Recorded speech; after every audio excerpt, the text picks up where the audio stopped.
First of all, thank you very much for coming. My name is Jamie Salinas. I'm the Chief Executive Officer of Forward Worthington. Of course, we are the Chamber of Commerce. We are the Convention and Visitors Bureau and Worthington Regional Economic Development Corporation for Worthington and Nobles County.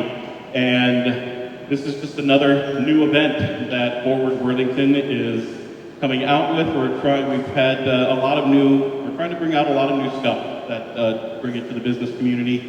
And we had one of our first new events was our State of the Region event, which was in the spring, where we had the opportunity to hear what the city of Worthington and Nobles County both had cooking for the year and such.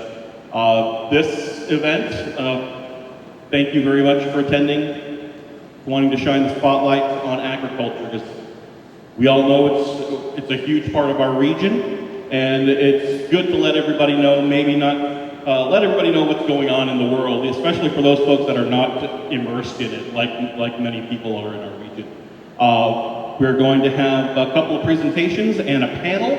We'll first hear from Holly Callahan. She is from Green Seam, which is under the umbrella of Greater Mankato Growth. If you've never heard of that organization in Mankato, it's another team effort that includes their Chamber of Commerce, their Convention and Visitors Bureau, Economic Development, as well as Green Seam. So we'll hear from Holly here. After Holly, we'll hear from our panel, which will be moderated by Rita Vanderkoy. Thank you, Rita, very much for moderating for this afternoon. And then we'll hear from the guys from Minnesota Soybean Processors. So without further ado, I'm going to introduce Holly Callahan from Green Seam.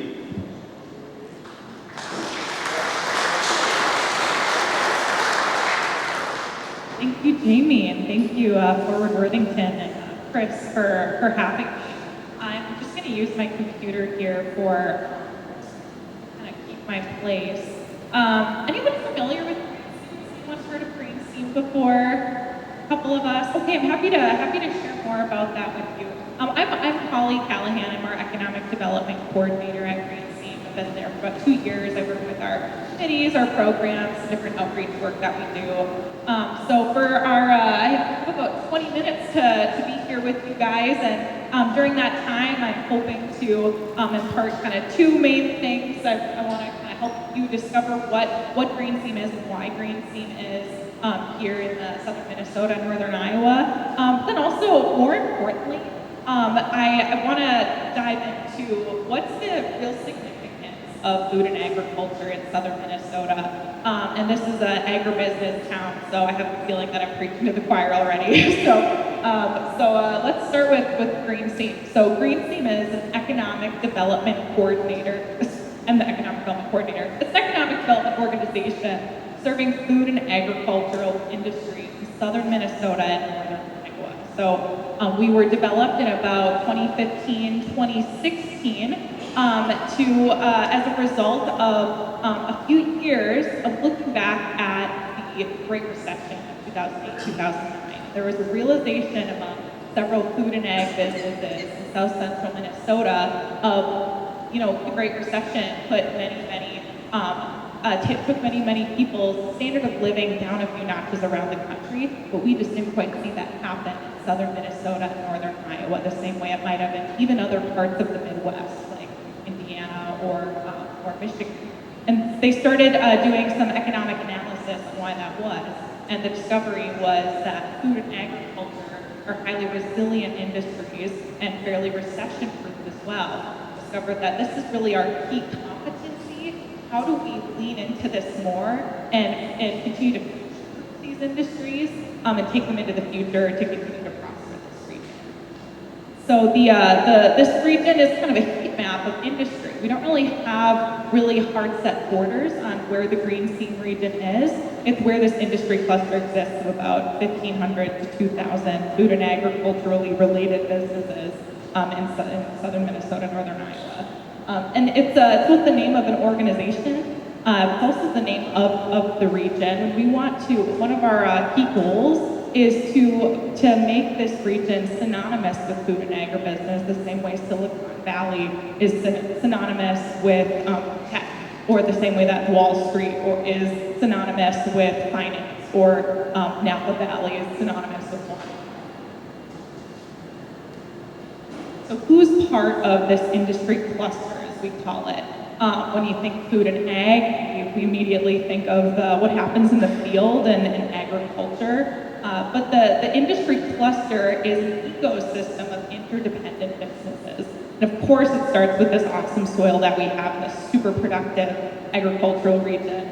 But it's also the processors and the manufacturers. So the value adds that happen upstream and downstream. Once a commodity is brought off the field, or once the hogs go to market, it's all of the value adds that happen after that. But it's also all of the technology that's needed on farm, and all the innovation and technologies that the farmers are using, and even the technologies that are being used to add value. So the extruders for the food products. This is all part of the food and agribusiness ecosystem.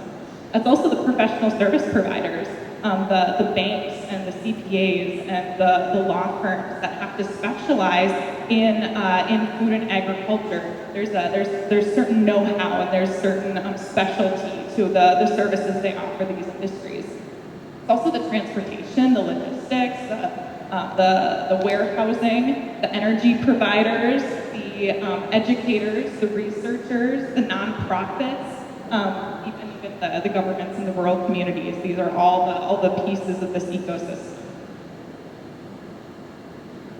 So Green Theme is funded by this ecosystem. So we were created by food and agribusinesses, and we're continuing to be supported by them who want to continue to see long-term growth and resilience in their bottom lines, but also just those companies that were started here and are passionate about the region and want to continue to give back to the prosperity of the people who call it home here. We're also funded in part by some grants in the state of Minnesota and also occasional federal funding as well. So our work, we have 4 different key focus areas with committees designated to each one. Our work is quite volunteer driven. So we have our Business Retention and Expansion Committee, our Business Attraction and Creation, our Talent Attraction, Development, and Retention, and our Branding and Promotion. So our Business Retention and Expansion Committee operates under the philosophy or the economic stat that 80% of economic growth comes from the businesses that are already within a region. So of course you want to pursue new growth, but it's who's already here that's going to contribute to year-over-year economic growth. So their work is to go out to food and ag businesses across the region that all fit within that ecosystem we talked about, that to ask, how's it going? What's the latest? Talk regulation, workforce, local code, supply chain. What do you need to continue to reach your future growth goals? And are there any external barriers that we can coordinate around to make that growth achievable for you? Whether it's working with the city, working with state agencies, letting them know about a college program 80 miles away where they can start sourcing their next workforce, or what advisory board do they need to be? Another area of our work is business attraction and creation, which is kind of twofold. It's entrepreneur support, and it's driving more innovation and more business creation in this food and agribusiness ecosystem. But it's also making the case to food and ag businesses across the country and the world about why this is a great place for them to open up their next location, and why this is a hub of human capital and innovation and knowledge that they need to continue to grow their business. The Talent Development, Retention, and Attraction Committee is dedicated to all things workforce development, because if we do everything right with business attraction, creation, retention, and expansion, none of it will really matter if there aren't people who can continue to be the workforce for food and ag and continue to bring the talent and the skills to our industry. So we work to bring alignment to education and industry. We also work to open up new potential sources of talent, like through our Global Workforce Program I'll tell you a little bit about. And we also have work around rolling out the welcome mat for people who maybe weren't raised in agriculture, don't think about themselves as pursuing an agricultural career, but to show how a banker, the world needs more, and our region needs more ag bankers. And that takes a certain skill set that isn't just the skill set of a banker, that's not just the skill set of a farmer, it's a little bit of a hybrid of each. So there's some agricultural careers that we're making the case for as agricultural careers, biologists, veterinarians, the list goes on. Then regional branding and promotion. That area of work is everything that we do to really coin the term Green Seam Region and give that name and allow communities to also take on that name and own the fact that we are Green Seam community, so we can continue to have that identity of outsiders who are looking for those businesses that we want to expand here.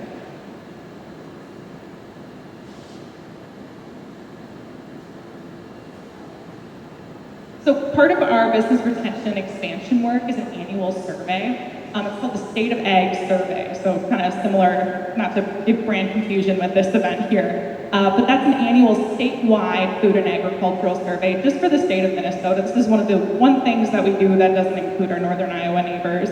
And that happens every January. So I would love for anyone in this room who's connected to food and ag to give their voice to that survey. It's a overall look at how is your industry doing, what's the latest. It's kind of like a BRE visit in a survey format, and then we publish an annual report, and that report is used to advocate for our industry to lawmakers. And it's also used to put back into the hands of industry to let them know how are things with your peers, or are your fellow members of this industry experiencing the same things as you, and then what's the future, and doing a look back at how we got to where we are here today. It's the only report of its kind. So this global workforce program, I want to pitch to you, tell you what it is, but also welcome you to take advantage of it. So part of our work is around food and the companies that have been looking to hire locally and have successfully done so for the past 10, 20, 30 years are starting to realize that there just isn't quite the workforce available in our region that there might have been at earlier times, and there likely won't be with some of the demographic shifts that are happening. And a great potential source of talent is international students and other international workers. And this is that's an area that Worthington excels in far and away more than the average Southern Minnesota community. And yet there's still opportunities when it comes to international students or really targeted international hiring, where many businesses are pretty intimidated by the legal process that could be involved, by maybe the business HR process, or like, am I going to need to translate my training materials? Am I going to need to provide transportation? And this program is meant to lower some of those perceived barriers. So if your business is wanting to at least just put together a plan for how what would it even look like? No strings attached for us to hire internationally. And I'd say international students are one of the most untapped resources, who are skilled folks who are already here and are okay with winter, go figure, and could really contribute to our economy. So would love to talk about the Global Workforce Program with you if you're interested. That's $1,000 of free consulting. So $1,000 back in your pocket just for some consulting.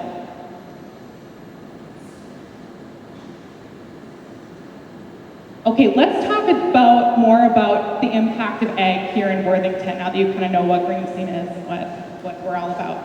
Because the impact goes so far beyond just what happens in the field from a monetary standpoint. That information is pretty easy to come by. $761 million were made in Nobles County from crop sales and livestock sales in the last census of ag. That's $750 million that are just being sold just in this county, which is really, really mind-blowing.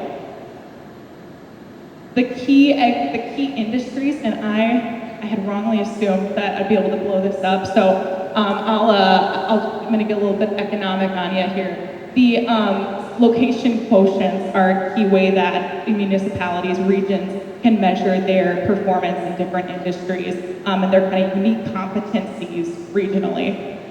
It's kind of like industry clusters on a more miniature scale than what I've been talking about across southern Minnesota. So when we look at the location quotient for Worthington as a city, so not even Nobles County, just Worthington, There are a few that really stand out as when you look at all of North America, this would be considered like a hub for these industries. So a location quotient of 2 means that you have twice the average number of that type of industry in whatever location that you've designated. So 2 is pretty high. It means that you stand out across North America as being competent in something, and then it kind of goes up from there. So there's a location quotient of 8 for agriculture in just Worthington, the city of Worthington. So when you look at all of North America, there's something really that stands out about the concentration of agricultural businesses that are here. And then when you look at pharmaceuticals, and what makes this extra exciting for someone in my line of work is that it's pharmaceuticals for agriculture. And there's a location quotient here even higher than agriculture, and that's 9.17. So a really extraordinary value add industry, high value output industry that you guys are, that Worthington is considered to be, to excel in and have a concentration of much greater than the average North American municipality. And there's others too that stand out, like food manufacturing is 17.35. So that, I mean, if you pull up a list of all of the industries that are like, you know, your regular North American town industries, you're not going to find this type of concentration anywhere else in America.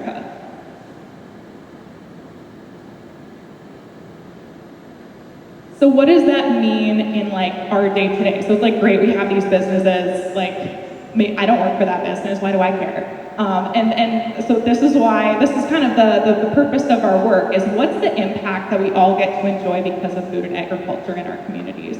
And I'm gonna go by 3 different of the key industries in ag that are here in town. The first one is pork processing.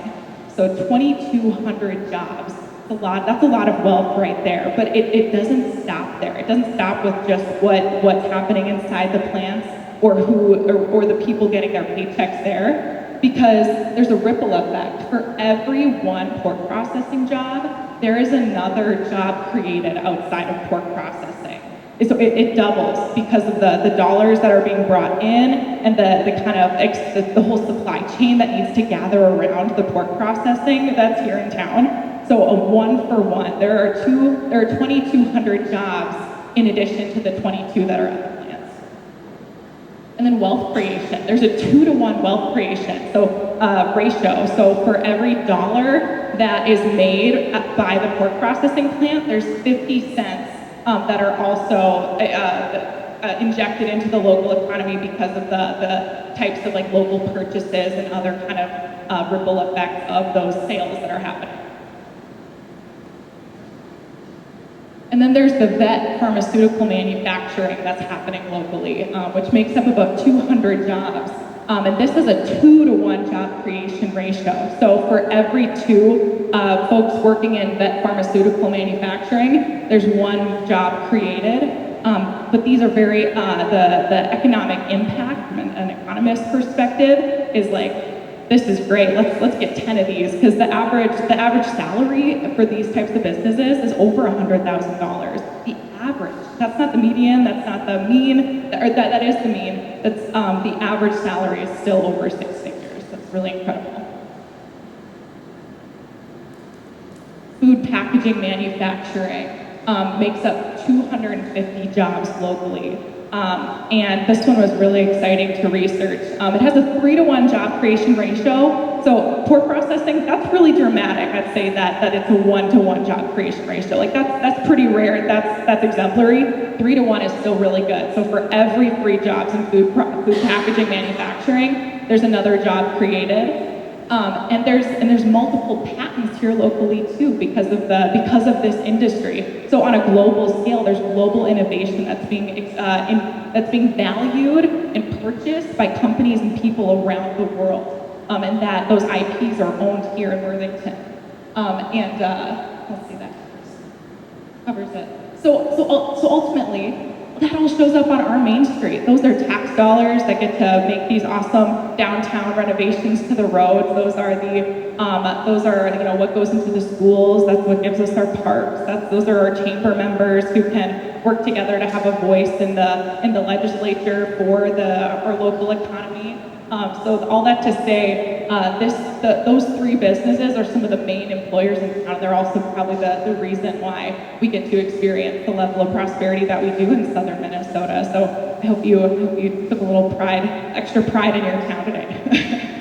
I want to share a couple events that we have coming up. If you're curious to learn more about Green Seam or just want to get involved, there's many different other programs and education opportunities and networking opportunities that we offer. If you're a food and ag business that's maybe running into some unique challenges with workforce regulations or just you're curious to learn more, me and our director, Sam, would love to sit down for a conversation and find out how can we get you more connected to the food and ag industry cluster here in the region. What resources can we help you access? And maybe if you wanted to join we have volunteer opportunities. We'd love to discuss any one of those things with you. We have a few events coming up. There's one in particular that's next Thursday. So if you really just want those networking opportunities, you're willing to make a little drive to Mankato, we have our celebration. What am I doing on time, by the way? Oh, I gotta go, I'm sorry. The celebration of eggs next Thursday. So we'd love to have you join us for some networking. It's gonna be at the ballpark, watch a Mankato Moondogs game, have a couple hot dogs, great conversations, even some live music from a 90s, 2000s cover band. So we'd love for you to join us. We have a couple other events throughout the year. Our State of Ag report release in March and the Rural Forum, which is kind of our keynote summit event in early December. So reach out anytime. Our website is greenseam.org. We'd love to connect with you. Thank you.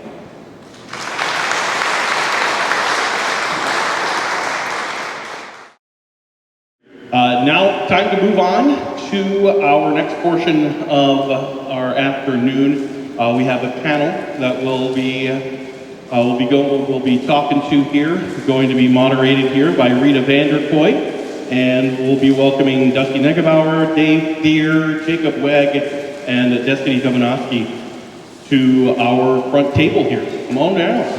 All right, well, thank you for welcoming us. If you're having a hard time hearing, just please wave and we'll try to do our best that we can. We are so thankful to be here. We are appreciative that you came to listen to us because we just really appreciate your support. We think that the story of agriculture locally is a great one to tell. So we're just going to start off by introducing each panelist. Go ahead, Jacob. Hi, my name is Jacob Wegg.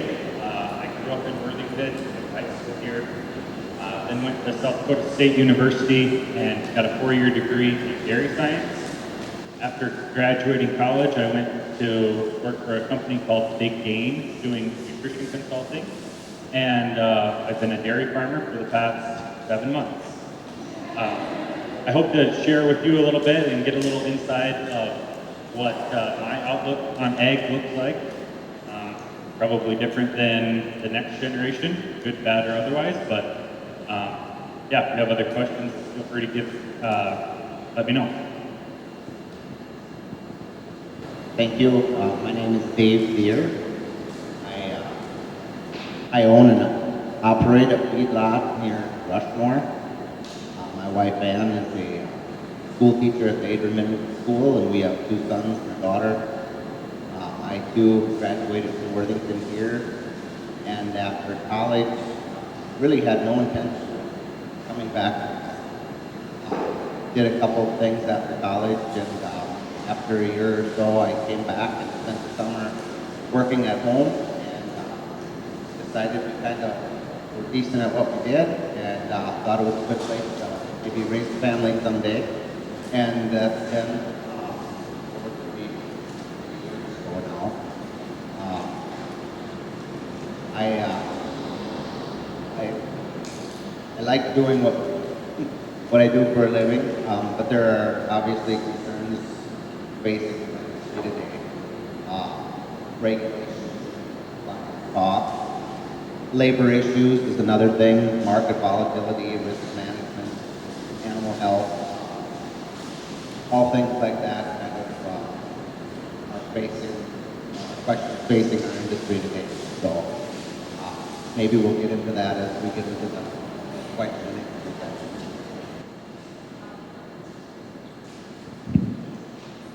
My name is Destiny Dominaski, and I am representing New Fashion Pork. We are a swine producer in Jackson, Minnesota. We bred and bake directly to our owners. We are family owned and operated.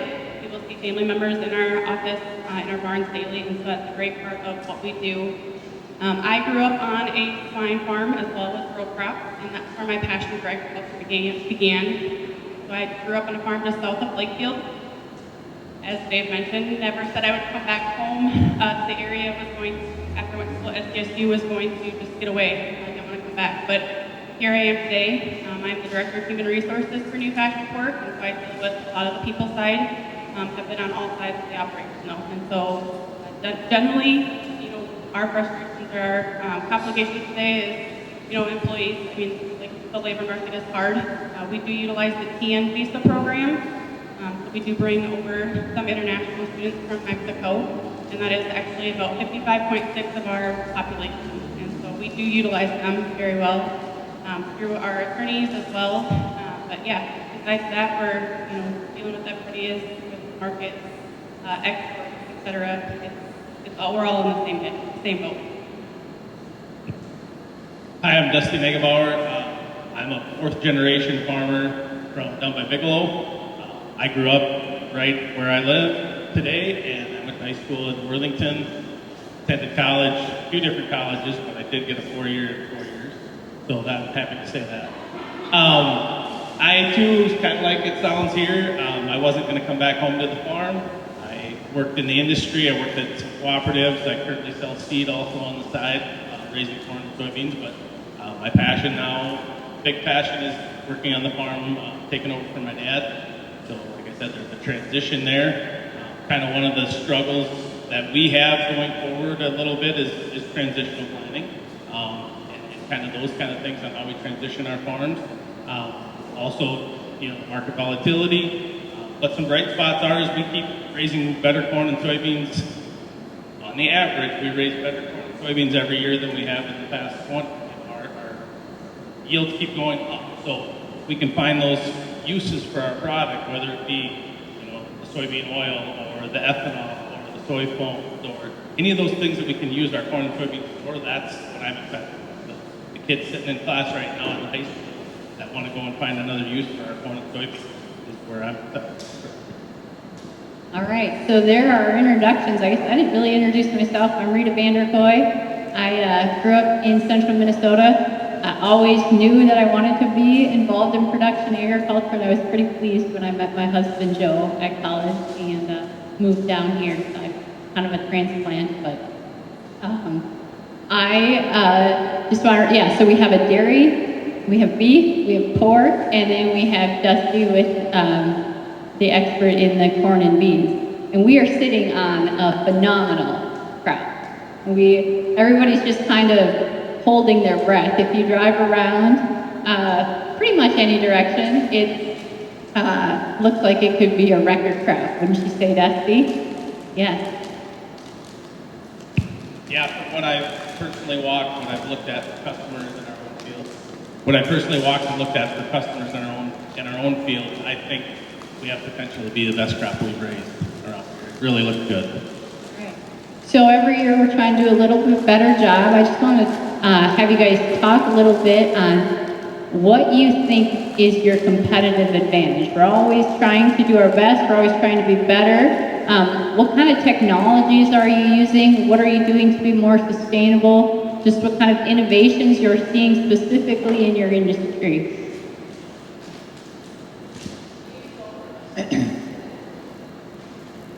Rita's really throwing a curveball here. This is not on the list of questions that Chris gave us. So,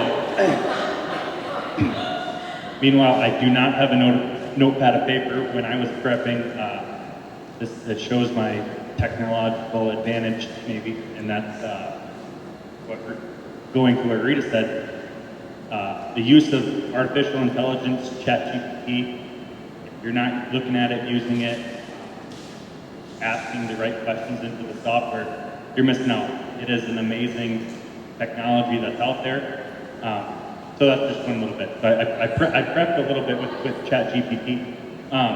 Maybe one competitive advantage that we're using is being vertically integrated, not necessarily with selling our product, but controlling the inputs that we put into producing milk.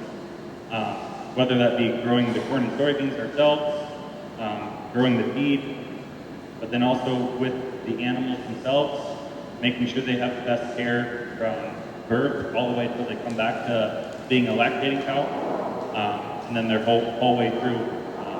Just having more control seems like yields better results. My other advantage, I'll say, is maybe an advantage and disadvantage is being a younger generation, new ideas, thinking outside the box. I'll let somebody else. Yeah, I would agree with all of that. We utilize so many new technologies today that weren't even there in the last generation. Precision livestock farming, reproductive technology, forage and pasture management, feed management, RFID tags, computer software. Our rations are balanced, and we use a feeding program that will track the cattle, give you closeouts, break even, all sorts of things that you probably had an idea of years ago, but didn't really have it down to the penny. It's really changed today. They both have covered basically everything, I guess in my book. But so new fashion pork is forward integrated. And so what that means is we have ownership in every piece of what it takes to raise a pig on the forward side and the backward side. So we own our own borsas, we own our own sow farm, our finished operations, we own our packing plant. So kind of where everything at with that. They talked about AI, robots, technology. I was just actually about a month ago at one of our packing plants in Iowa, and it's phenomenal the amount of positions that are eliminated as far as staff-wise due to the fact of the robots. And to watch those robots actually go through that processing plant it's actually phenomenal. They've actually, upped the amount of animals that they can process because of the fact that it's literally a robot, and it's just as long as that animal is on the rail correctly, they can just continue to keep cutting that animal through. And so it is very impressive to see that. And so when I go back to the backward side, we own cropland as well. So we own about 17,000 acres of cropland in northwest Iowa and southwest Minnesota. And we do strip tilling on almost all of our operations, but then we utilize that manure that our pigs produce as natural organic fertilizer on our crop farms. And so then we'll obviously grow that crop, put it into our feed mills that we own, and then again, continue to feed our pigs. And so Brad has always just been a very smart businessman in figuring out how he can be effective with his bottom dollar. And that's where we're going to continue to go, is to be as effective, as sustainable as possible.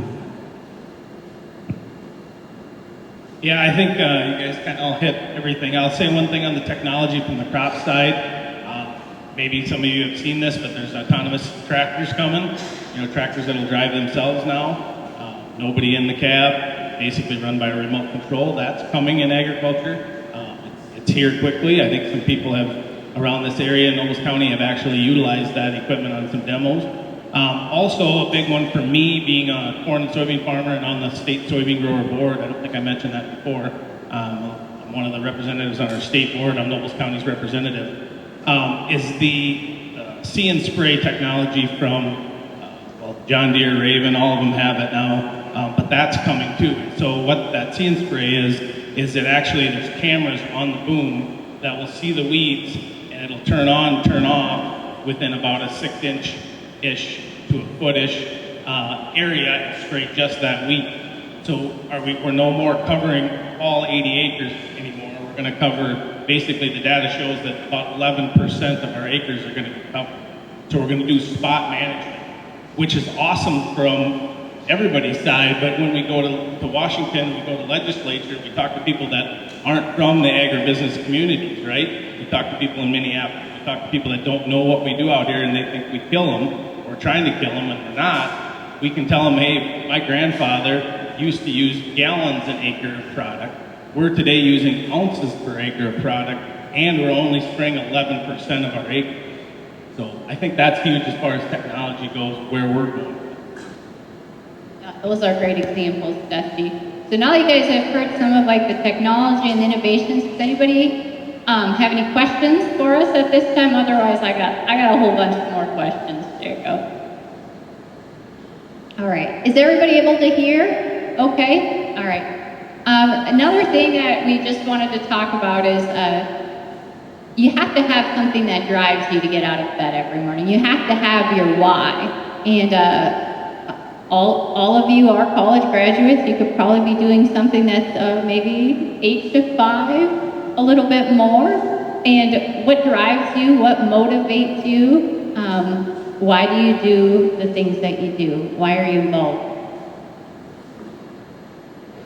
Make Dusty go first. Jacob's only 7 months into being a dairy farmer, so he needs to think. Needs a little think time. My biggest drive for me to get up every morning is my operation is a family operation. I know we all said that, but I really truly believe that. I have 2 young kids. I have a son that he's 13 years old and he wants to farm. I grew up that way, and that's my big get out of bed in the morning and go to make our farm better for the future than it was when I got it. That's my big why. I also do some things on the side to help supplement my farm income, right? Because just farming sometimes doesn't do it. And so I have some other jobs that I do, but I'll get up in the morning, and that's my big thing is for my family to live on the farm, to grow up on the farm, and show them that, hey, with our hard work, we're gonna make it, we're gonna push forward. I can echo the growing up on the farm as well. My dad has his own operation with his brother and my brother. And so someday I hope that my son can actually join that operation as long as it's with my husband. But we'll echo on that side, but my big why, I guess, when I look at the swine industry is providing that good quality pork to our consumers. We need the protein. Protein is the foundation of our bodies. And if we don't have that muscle, that protein, without that, we're kind of frail, right? We're surviving on just bone. And so making sure that we have the employees out there to take care of our pigs, it's a 365-day, 24/7 job. And so just making sure that, our pigs are taken care of and we're getting as many as possible healthy to the market and providing that pork protein for our consumers. I'll add to what Dusty said, providing a lifestyle for my family and I is super important, but what I've also realized is I really enjoy the business side of it.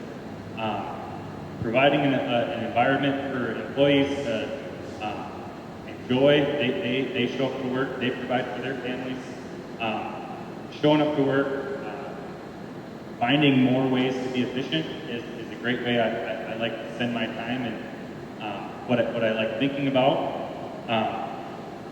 I love milk. I love cows. I love spending my day there. But I really enjoy the business. I would agree with all of that. I touched on it earlier. Family is sort of a driving thing, and we're hearing it, I think, from all of us. It's also touching on the business side of it. It's nice when you're working and you're making the decisions, and it's scary because, for example, for myself, I'm there alone, so it's all on me. So right or wrong, the decision comes down to what I say. But that's also a challenge, but it's also exciting, and that kind of keeps me going. Yeah, I'm not sure we have time to get into the mental health pressure of farming today. Another thing that we wanted to talk about a little bit was kind of to go along with what Green's theme said about how just agriculture is the backbone of the economy. So it's just, as we talk about the business side of it, if you can just kind of relate to what you know. I know you talked a little bit about how many employees you have, Destiny, but like how many employees? Is it hard to find employees? And then how does your dollar come back to the community? How do you see you spending your money over and over within the community that it can really impact the local economy? So kind of getting to a little bit more of the economics of it. We're gonna make you go again first, Dusty. That's good. I'll go first. So, we don't have any employees on our farm. It's just my dad and I. My dad's starting to retire, so I'm doing a little more of the work. I'm finding out how much work that actually is. When I was a kid, I didn't know he did that much work, but in our other business, in the other business I'm in, we don't have any employees either, so the labor thing I can't really speak to. What was your second part? The business side? So, spending our money, yeah. So, on our farm, for anybody that doesn't know how the farm works, we buy most of our parts right here locally, whether it's in Sibley, Worthington, just because we're in Bigelow, we're on the border, we go either way, but we don't go to Amazon to get our parts.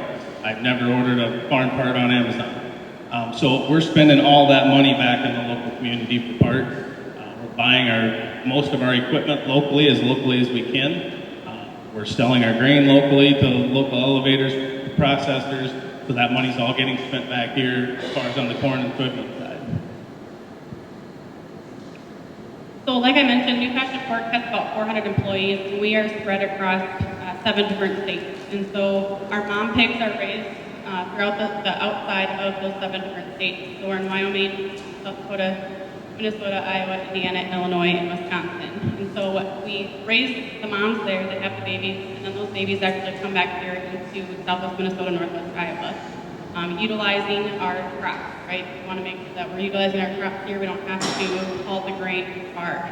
And that's what we're, obviously in the business for, is to raise those pigs. And so we're utilizing that by bringing employees here. And so like I mentioned, we utilize the TN Visa program. We also utilize, going to career fairs, recruiting from our different colleges, trying to get as many locals as possible. We do hire some part-time high school students, and that is, within a goal of, yes, we encourage you to go to college, but yet know that there's something here at home. And as far as the economic side, giving back, Brad and Meg are very good about giving back to all of the communities that we operate in. And so just a good example is over in Jackson, we have the Food for Kids program, the backpack program for our students in Jackson County. And every weekend throughout the school year, we're packing food packs to bring to those students and help them, obviously have food for the weekend if they are in need of that. We have 3 full-time employees other than myself and my wife and kids. And we've been blessed. We've had, I think, Dennis has been there for 15 years, and his wife has been there for, I think, 12, and Angel for also 12 or 13. So we haven't had a lot of turnover, but it's hard to find qualified employees, hard to find people who are willing to work 7 days a week, because livestock needs care 7 days a week. So I will often find part-time employees to help me on weekends to cover the needs through the weekends and holidays and such. So that's always a challenge. As far as payroll, I think that's a challenge as well. I think there are a lot of small businesses and small producers who are maybe on the verge of needing that first employee, and the payroll situation makes it more difficult for them to take on that first employee. I'm fortunate my wife does that, does payroll and does the books, but just her telling me over the last 30 years, just the additional requirements needed to do payroll, it's really quite daunting. As far as giving back to the community, I think it's not only just our financial support for businesses and for everything we need, but I think in livestock, it requires a lot more hands-on people being there. It's very labor intensive. So you have a lot more families there who are willing to participate in community programs, board membership. I think that's another way that we give back to the community. In addition to me and my two uncles, we have 14 employees.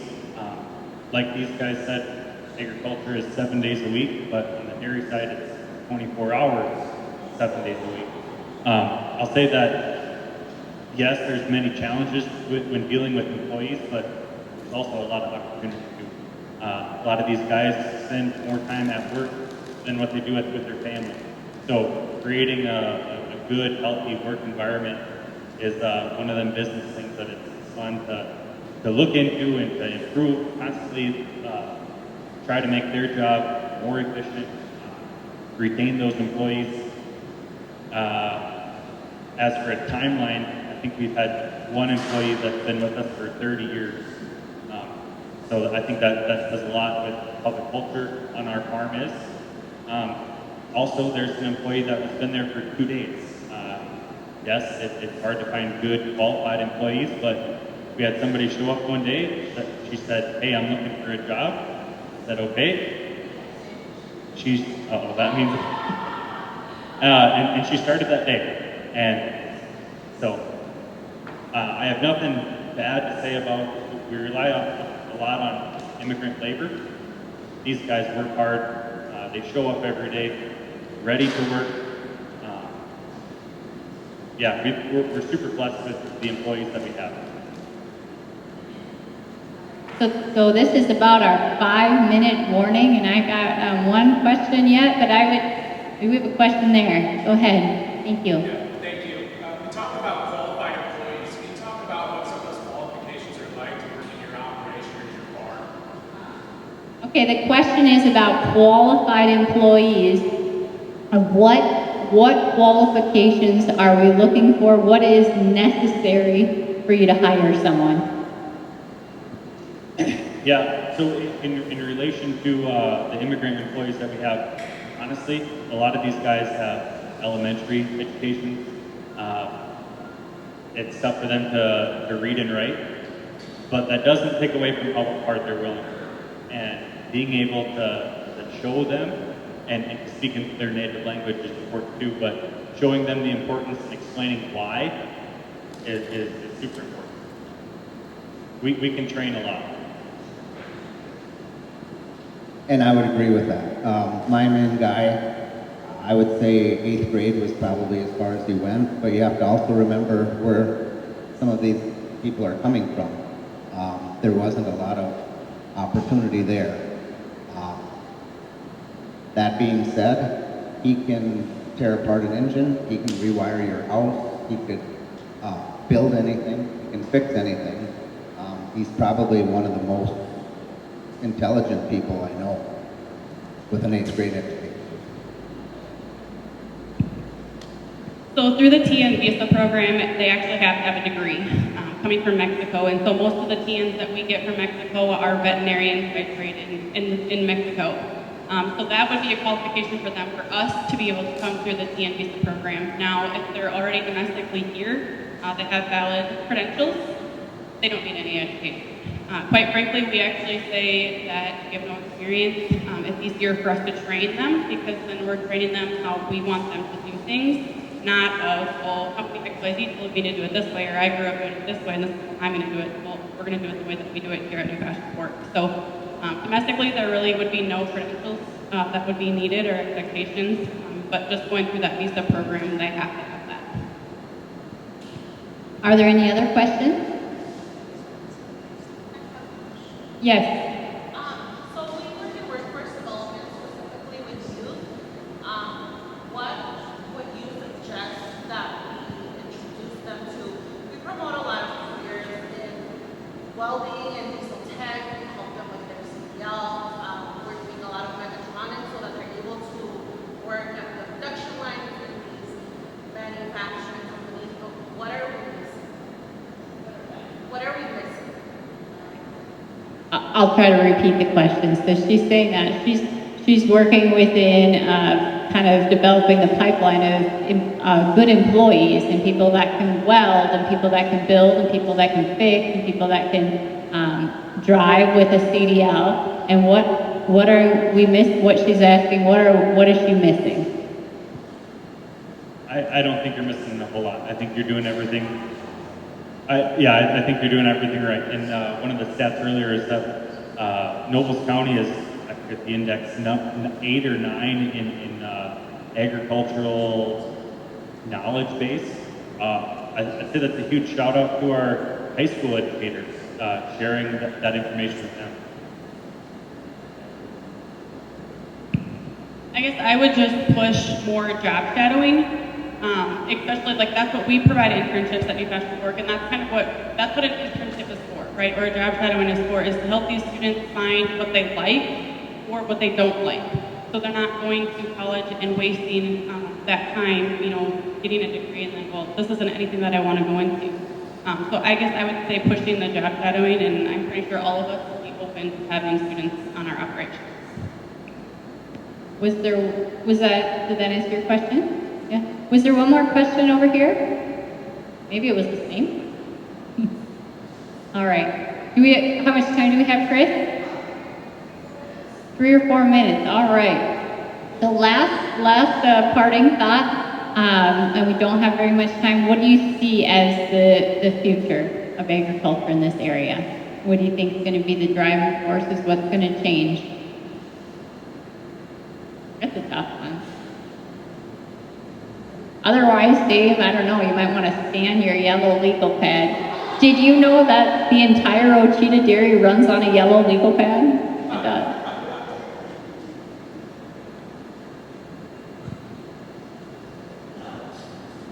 I did have a few points I said I'd like to make. First of all, I think many, if not most, farms are either set up as corporations or LLCs, and I don't think that's a bad thing.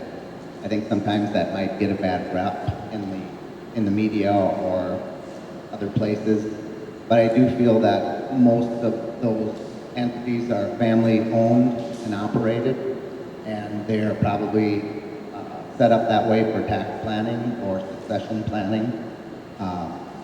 So another thing is I think better education on the value of farm production, and I think that's what we're doing here and in the elementary schools especially. I think there is a small group of people out there that feel as long as Walmart is open, there will always be food, and I think it's so important to educate our young people just where the food comes from and how important that is to our area. I'll maybe add one other key point to take away is sustainability. Seems like a buzzword wherever. And people act like sustainability is a new thing. Clearly it has not been. You want to find a definition of sustainability, go talk to a farmer. Go see what they're doing with their animals, their livestock and crops.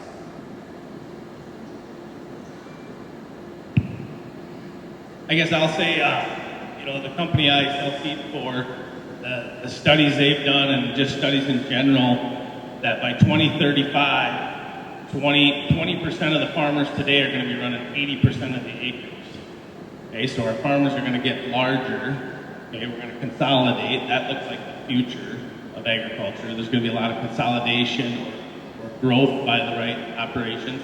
But I'll also say that there's still a place for the small family when we do that, right? Because there's some like us that have our own acres, we farm what we have, we grow it, we can do some outside jobs, we can still make our farm work, all right?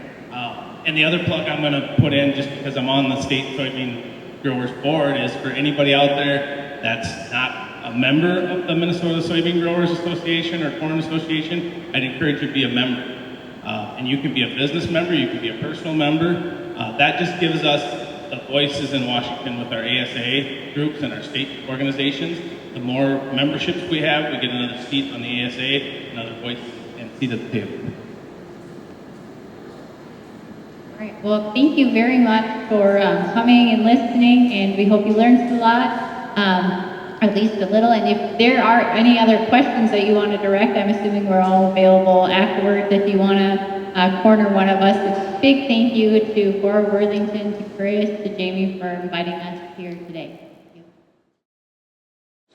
Let's move on to the final part of our afternoon. We have a presentation from the Minnesota soybean processors, and I'd like to welcome up to the front to hand the microphone off to Jeremy Weller. He is the general manager of Minnesota soybean processors.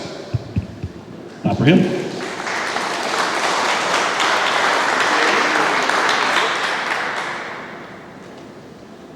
Well, I hope I can finish this off strong. JB said don't be afraid to eat the mic, so can you hear me okay? I hope I don't slobber on it, but at least on the final speaker if I do. So, if you don't know me, I know quite a few of you in this room already, but my name is Jeremy Weller. I'm the general manager and CEO for Minnesota Soybean Processors. Been with them since September of 2019. And so like many others that were on the panel before me or that spoke before me, I also grew up in west central Minnesota on a small dairy farm. But my dad told me the day those cows left the farm that he said, Jeremy, I would highly suggest you go into something that's not farming because dairy farming is not very lucrative anymore. And so I went to school for engineering at the University of Minnesota, and I started working for a small company called Cargill. Ever since then, I've been in the soy crush industry for almost 20 years now. So happy to be back closer to home now working for MNSP.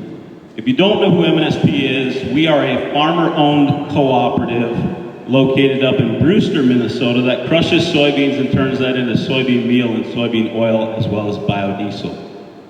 And so we were actually started because of value-added ag. We had a group of about 7 or 8 farmers that were sitting in a truck line at a local elevator in the late 90s that just got outside because they were waiting for too long and started talking to one another, and they said, well, South Dakota soybean processors started their own crush plant. Why don't we do the same thing in Brewster, Minnesota?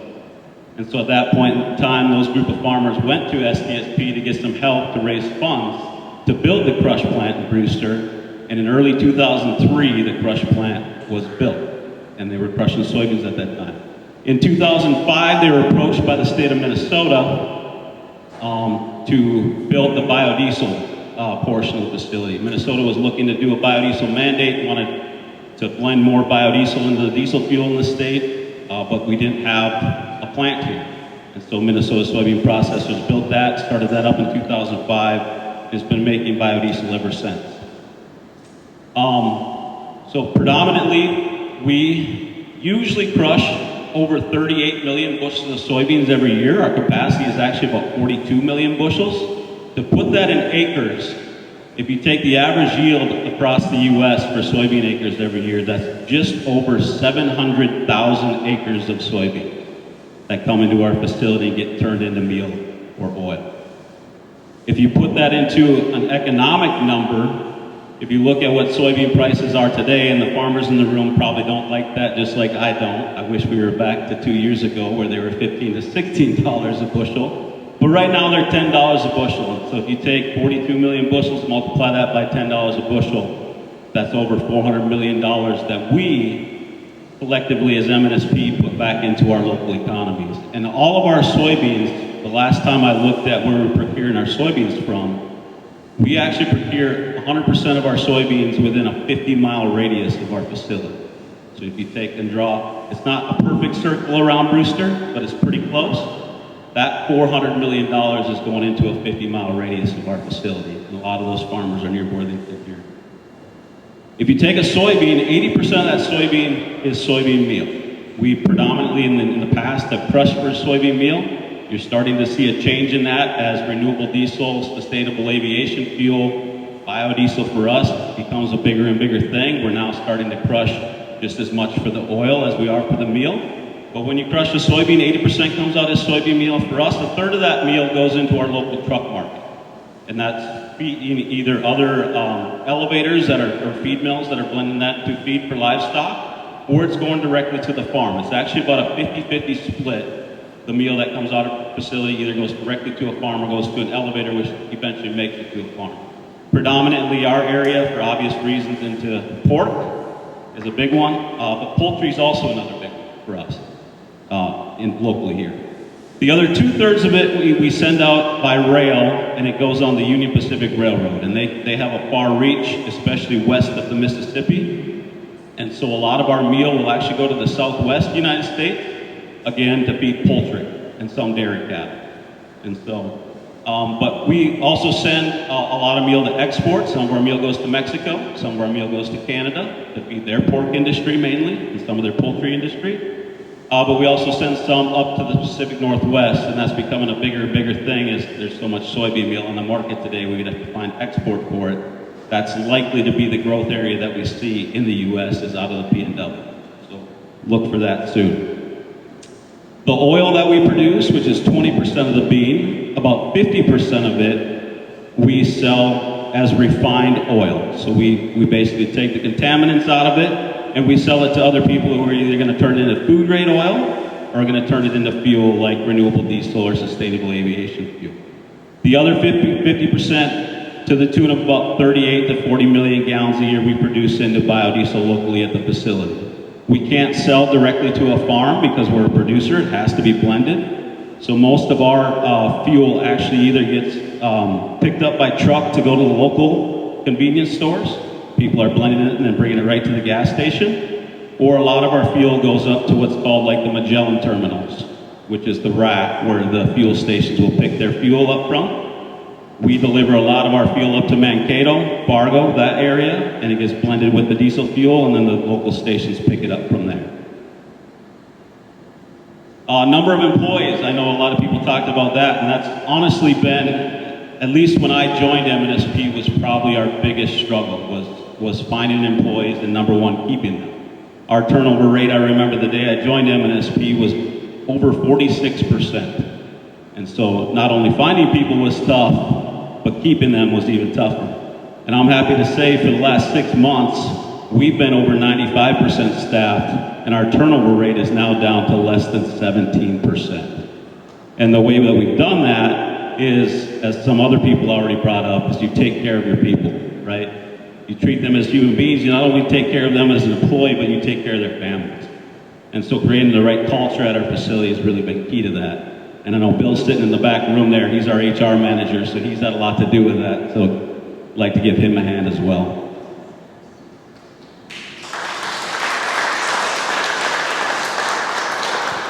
I did want to talk about some things that are shaping our markets coming up here. I know as farmers, you guys are probably very interested in that. And what I've been working on, at least of late, is everything that this administration is doing to cause the turmoil and uncertainty in our industry.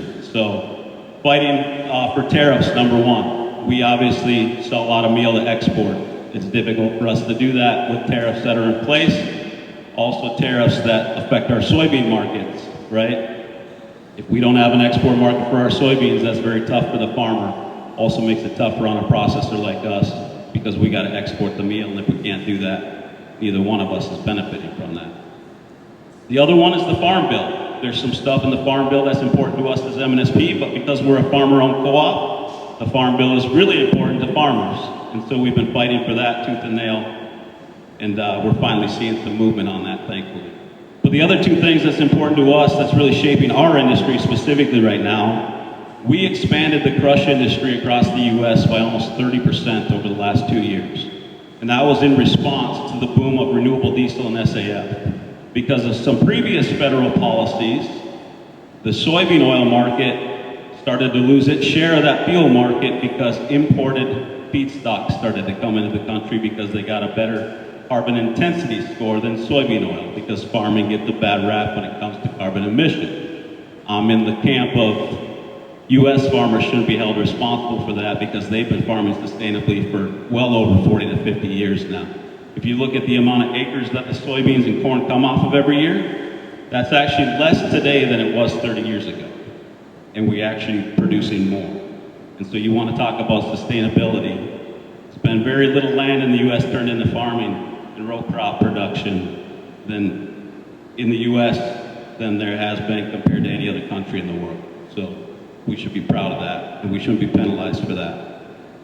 But part of the federal policies that are really affecting us right now, number one is 45Z. It's a tax credit for the production of biofuel. And that was part of what was passed in the One Big Beautiful Bill, and I'm happy to say that the federal government finally got it right, and they're supporting the U.S. farmer with what they proposed for 26 through 29. And that is, they are not going to allow imported feedstocks to qualify for our federal tax credit up until 2029, which will really benefit the U.S. farmer and the U.S. feedstocks that we grow here at home. But the other thing we look at closely is the EPA is responsible for putting out what's called a renewable volume obligation number every year. And that basically is a mandate on the entire U.S. petroleum industry to blend that amount of fuel every year into the fuel pool that's sold in the U.S. And over the past 3 years, they set those RVOs too low. And we actually outproduced that. And what that did is it caused the value of our biofuel to drop dramatically, which in turn reduced demand for our soybean oil, which reduced demand for the soybeans, which is what's causing the soybean prices to go down as we speak. But I'm also happy to say, through the fight with that for the last 6 months, the EPA did announce their proposal for the 26 and 27 RVOs, and they actually set that well above where the production capacity of biofuels is in the U.S. for the next 2 years, which means that should drive up the value of our biofuels and in turn drive up the value of the corn and soybeans that you guys grow day in and day out. So I have a much more positive outlook for ag than I think most do right now because of what's coming up in the next 2 to 3 years. I want to talk a little bit about our community outreach. Obviously, we're part of this event, and we thank Forward Worthington for having us, but we've also become a big part of the chamber in the last year or two. We are definitely, as MNSP, trying to get more involved in our community. But other things that we do, we spend to the tune of about $40,000 every year on local programs that support agriculture. One of those being a big one is 4-H. We actually last year gave money to 5 different 4-H clubs that surround our community. And so happy to do that every year and happy to support them and support those that are still interested in ag moving forward. We also offer a lot of support for our county fairs. We think those are very important. It's a big thing for ag, and we want to be a big part of that. We also, beyond ag, support a lot of our local sports teams, especially Worthington, because we're so close to here. We support a lot of their students, their student body, and their sports teams by offering some financial support when we can and when they need it.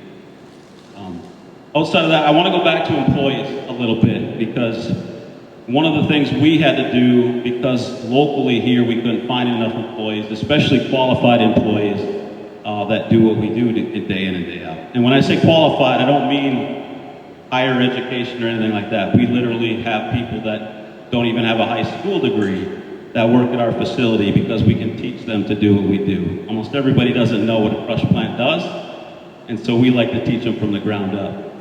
But the other things we've done is we've really started to branch out to find the right employees, because they're so hard to find. We do a lot at our facility with very few people. Only about 94 of them work at the crush plant.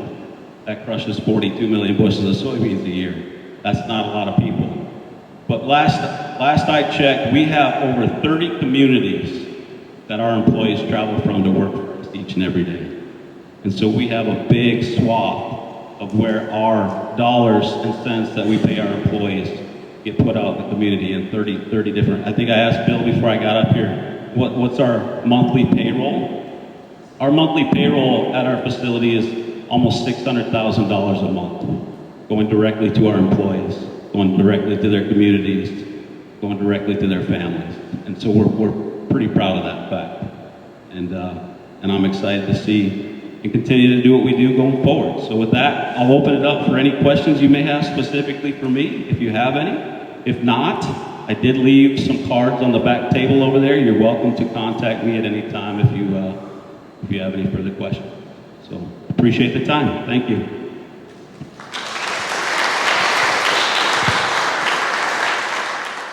thank you very much for coming. Thank you for helping us have a pretty good crowd for our first time event. So thank you very much and have a pleasant afternoon.